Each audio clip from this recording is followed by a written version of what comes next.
Are you a person who keep on having triggers and you cannot control your triggers and get into overwhelming anxiety? I've got you. Hello and welcome to Quantum Dynamic 8. Hi, I'm Chirasree Banerjee. Welcome to Quantum Dynamic 8, Recreating Life and Living. I am the founder of Quantum Dynamic 8, and in this video, I'm going to talk to you about how to deal with triggers. Not just if you've been through abuse or narcissistic abuse recovery you're going through, or if you've had severe PTSD, CPTSD experiences. Despite not having all of that, you can also still have triggers affecting you. So, what do you do when you have triggers? Bite your nails? No. What do you do when you have triggers? How to deal with triggers? How to deal with triggers in such a way that they just stop affecting you and they really don't come back again, to the extent that you can really forgive other people, to the extent that they change and become the version, literally in physical reality, that you want them to be. It not only sounds too good to be true, it also is true. Well, I have over 2.6k success stories with law of attraction, and the success story which I'm sharing with you is not of any of my clients but of my very own self. I used to have like a horrible relationship with my father, to the extent that we had not talked to each other for almost a year. I had cut him off from my life and we were not in touch to that extent. Things had been bad. How did I change him to be the person who I always wanted him to be? Well, I'm about to tell you that secret. The very thought of also what I had been through in childhood would trigger the hell out of me. Every time I would talk about my childhood, I would get into the story, into the details, into the minute ways of how I felt, because my dad made me feel so bad and there was so much of fight that we had, that I would feel a blistering wound that would sting inside of me, and I would feel enraged literally from within. And this enraged sensation was a lot more in my growing up years, especially between 16 to my early 20s. It was extreme, and the relationship coordination also was extreme, so extreme that once back in 2010 he hit me with a pressure cooker, and it was horrible. And not just with my father, I had like a more or less terrible relationship with my paternal relatives as well. And it did give me a lot of internal and external pressure mentally, and it did not feel good, of course, to go through that and seeing my friends have a healthy relationship with their father and mother, and you grow up to see that your parents are always fighting with each other and always, you just didn't know how, you don't know in those phases, and I also didn't know and how one should react. And I grew up somewhat rebellious, somewhat studious, somewhat confused, somewhat affected by their behavior in my relationships, and it was quite chaos. And it wasn't easy for me to forgive my parents. There were several inner child healing sessions. There were several nights of weaving through the patterns of my wounds. There were several nights of finding answers of why would I even choose to be born in this family? Why? What soul contracts would I be carrying? I kid you not, I have had those nights, and after that, finally, I walked out of the house. I started to live with my mom, and my parents decided to separate. And I started to really work on myself all the more. And I had been working on doing my inner work related to my father and inner child wounds since 2015-16. I had started doing the chronological inner work that I do. And when I was already doing the inner work, there came a time with inner child healing. I was feeling inner peace comparatively with my father, and initially, whatever he would say, whatever he would do, would trigger me so much, bring up other wounds, and I would just get into a shell, and other triggers, other thoughts, other flashes would just keep coming back, and I had every symptom you could name of PTSD, CPTSD. I'm sure I'm going to talk about that in my other videos, and I would just curl up in that zone and never want to come out of that zone and just be in my safety net and not just want to come out of my room even and not do my work, not show up for my work. And to the extent I was affected and harmed that I went ahead and deleted videos with over 1 lakh plus views, which was of tarot reading in my other channel. And I did something something I do not have an adjective for it, but I did something like that. I recently figured out in UPW that because the stimulus that got activated inside of me caused in me a lot of paranoia, and the worst case possible scenario thoughts were opening up. And as those thoughts were coming, I just got into the way of those thoughts and felt like it was the best way to do it, to punish myself, because somewhere deep down I was having that subconscious programming that I deserve to be punished because my parents have been doing that, then there must be something wrong with me, so I don't deserve something so good. And that kind of got me actually in a lot of depression, in a lot of trauma, and a lot of trigger of finding out like, why would I do something like that? What was wrong with me?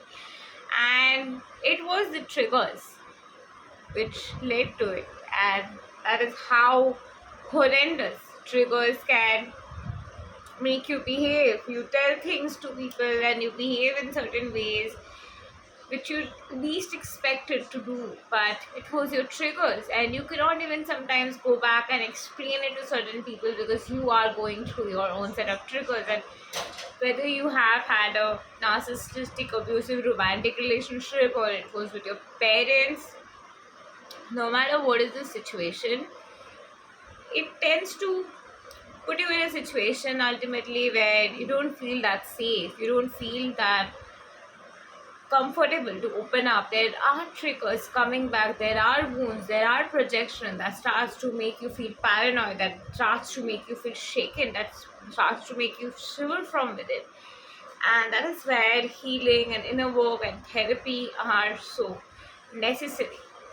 So I started doing my work. I do quantum integration therapy, and not just my own therapy work. I have done therapy modalities of other teachers as well.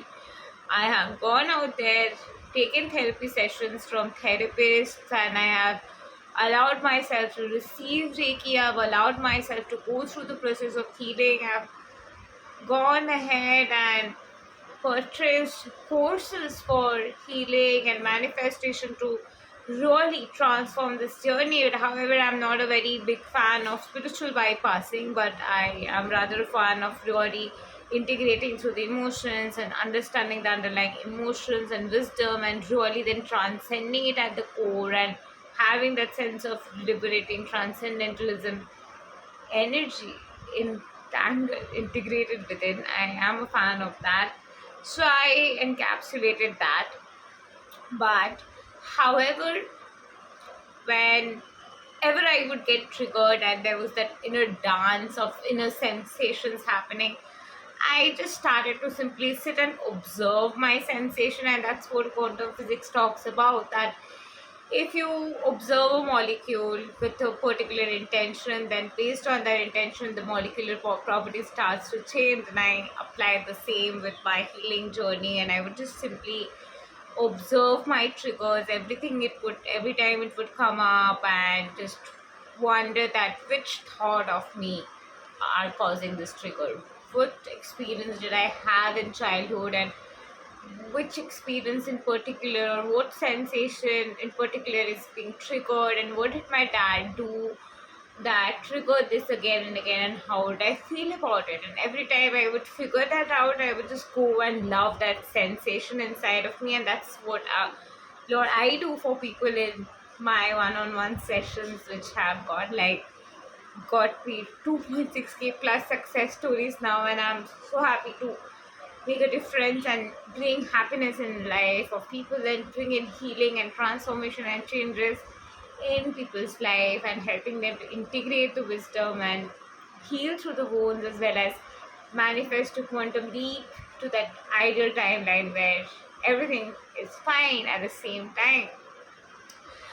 And that is something I do, to just go in and sit with that wound and understand the underlying core root issue that is there. And I simply allow to love that part. And as I love that part, and as love sinks into that part simply starts to feel more relaxed, more aligned, more expanded, and more in the state of being in that zone, flying and catching the wings. And that is also something that can be applicable for anything, that there can be a trigger. Like as an entrepreneur, you can get triggered with a sales rejection that can just trigger your abandonment wounds a lot of times, something related to your relationship template wounds, or something related to your bully issues or wounds might also get triggered sometimes by a client, or a rejection, or a phase in your business where suddenly you've just got yourself in a energy dimension pocket point, or a state of consciousness, or just in a mood or state or thought where suddenly you're just thinking things in a very spiritual warfare energy, or like things are not in your favor, things are not working in your favor. And that is a phase where triggers are coming up. So as I said in the beginning of the video, that triggers are not as associated to narcissistic abuse or PTSD, not having all of that. Also, still you can get triggers, and it can simply be from bully wounds and stuff, which we will talk about. I have experience of that also. I talk about trauma, I've been through a lot of shit. But it's not about I lament about it. I don't in queer anguish of, oh my god, I went through this, it's so painful, I went through it, it was fucking painful, it didn't feel good, and I walked through it. And when I'm talking about it, it no longer hurts. And it no longer hurts is not because I numbed out to it, but because I walked layer and layer and processed that emotion, felt that emotion, allowed that emotion to overpower me again and again, and really understood that why would I be feeling it? What is it that I'm not being able to forgive? And most of the times with my father, the wound that came up was that I didn't want to forgive him because he was not there for me. He was not giving me priority. He was not giving my mom priority. So my cousins got that priority. Other people got that priority. So that also further triggered in jealousy issues and wounds, that I am never the one to receive it. Other people get it. So I want someone to give it to me, so that giving birth to that egoistic energy of it has to happen in my way, I have to get it in my way, I deserve that. So that enraging anger was also something that came up as a result of being exposed to being avoided as a child, being neglected as a child by my father, and I was in enraged energy to fight over it, and it was not so like to go through it. But ultimately, when I really processed it, I started to see that how has it helped me.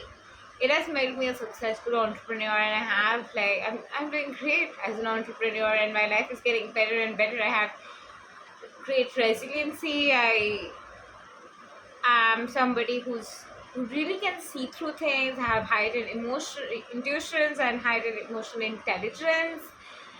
I am someone who is a good manifester for sure, and I'm celebrating over 2.6k success stories. I have awards, and I wouldn't be me who I am today had all of those things not happened the way it happened. So I'm thankful for all that happened.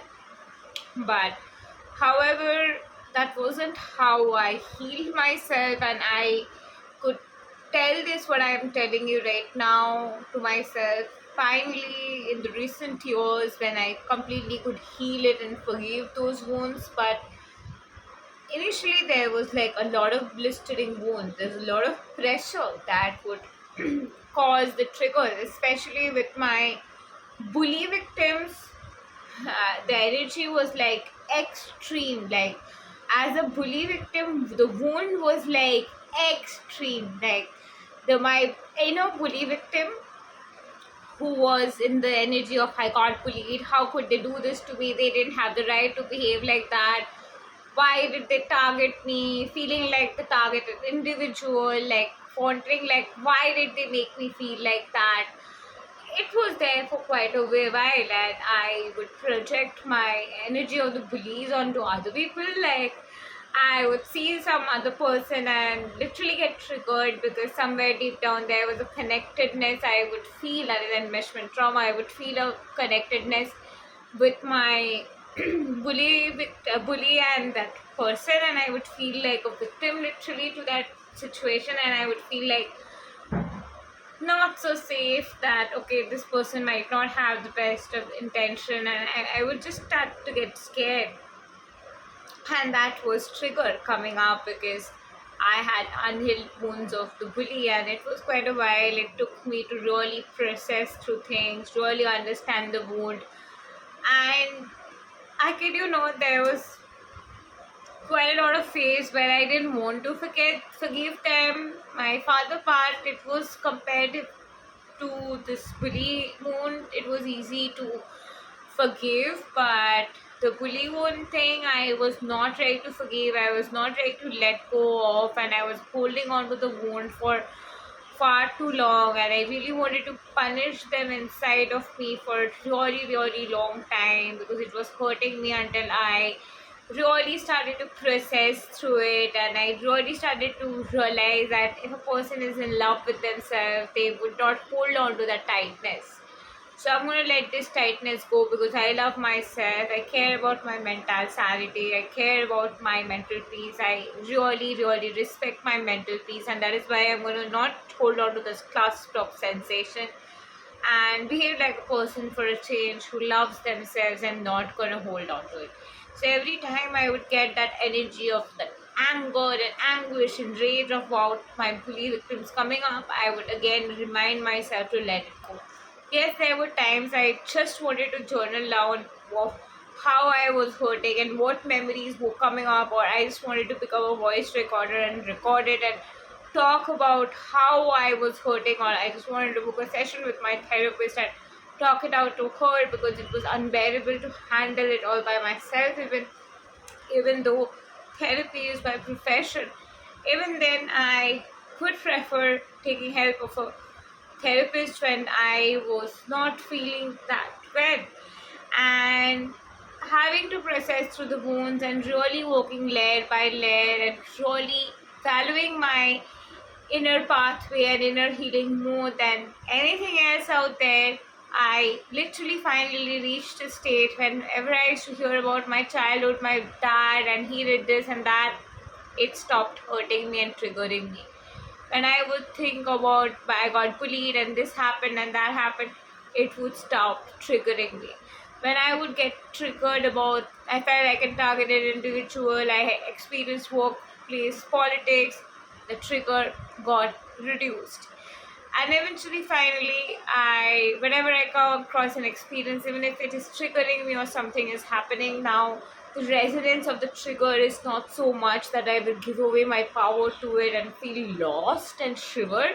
But I just feel like okay, I just feel like there's this flow happening and I can handle it. And when I listen to something, I just process it, and I just can observe it, and I can just be calm with it and observe the situation, and then not just get overpowered it by it so much that I just lose my power to it, but I can observe it and as well as allow it to overpower me, to understand the wisdom, to integrate in it, and then process it and feel that ease. And just that is how I got freed from trigger.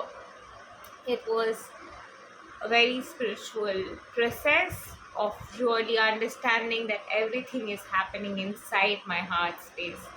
It is about the process of integration that is happening inside your heart space. And it is about the movement inside and focusing on it.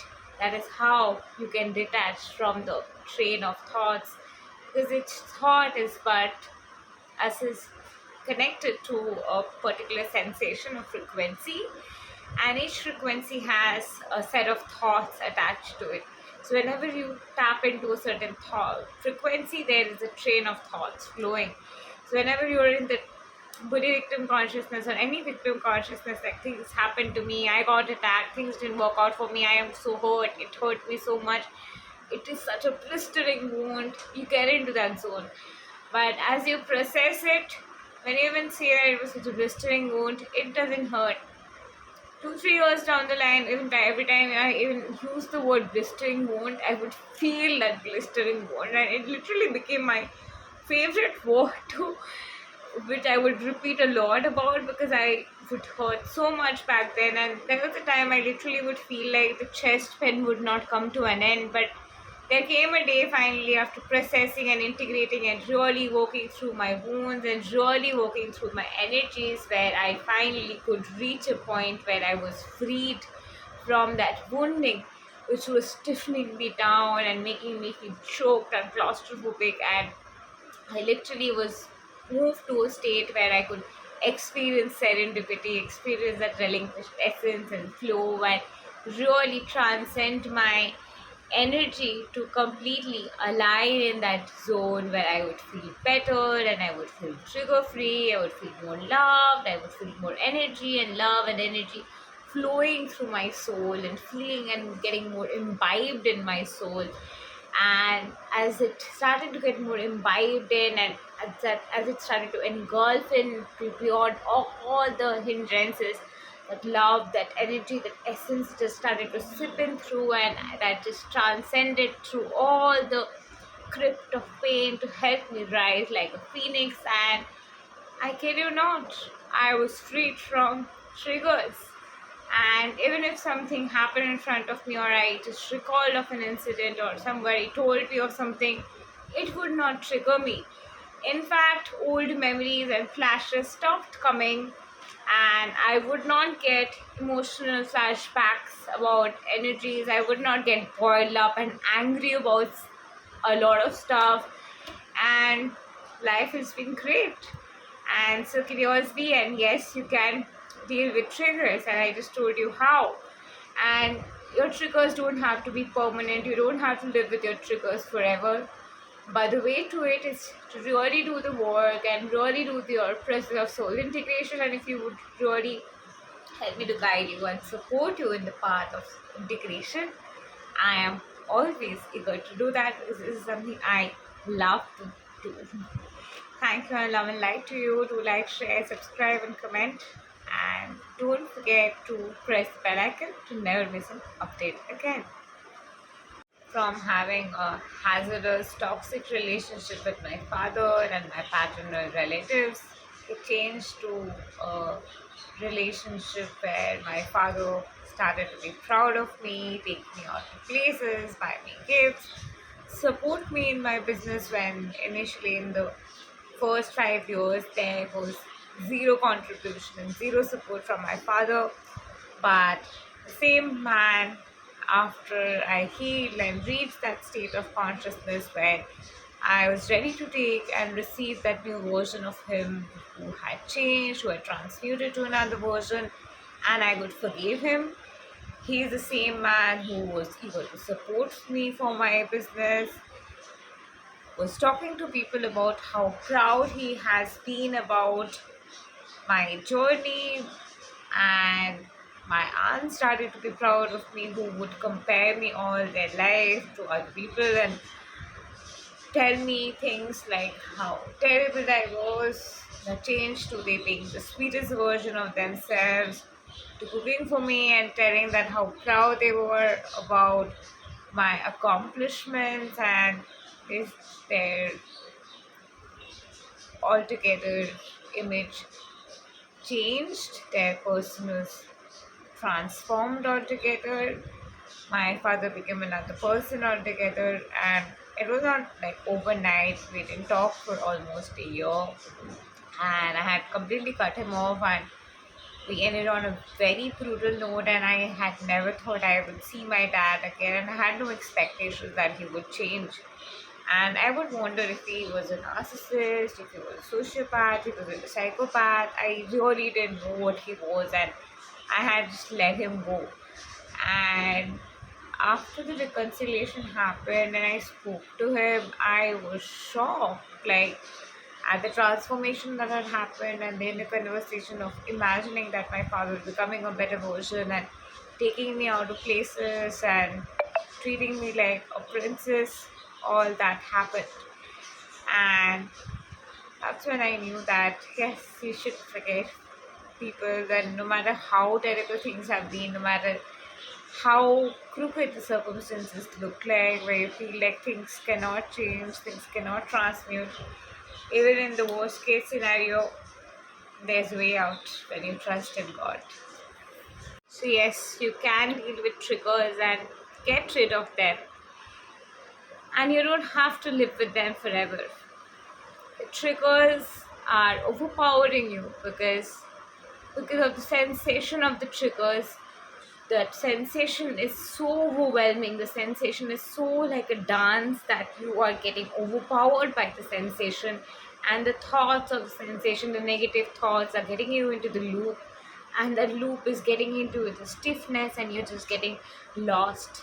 And to come out of that zone, come out of that state, is to observe that state in your sensation, and to feel safe and feel love and allow yourself to be nurtured and mothered in that essence, in the sensation, so that you start to feel safe, you start to feel embraced, you start to feel the warmth in your sensational space.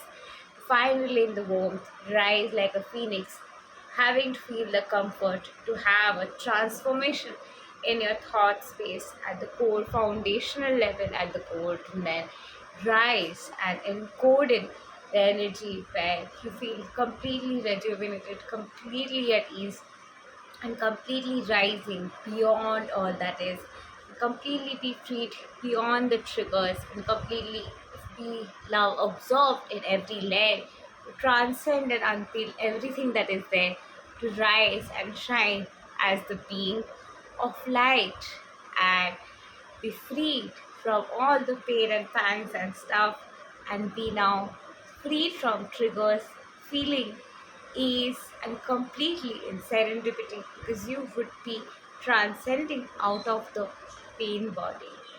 Thank you, and love and light to you. Have a great day.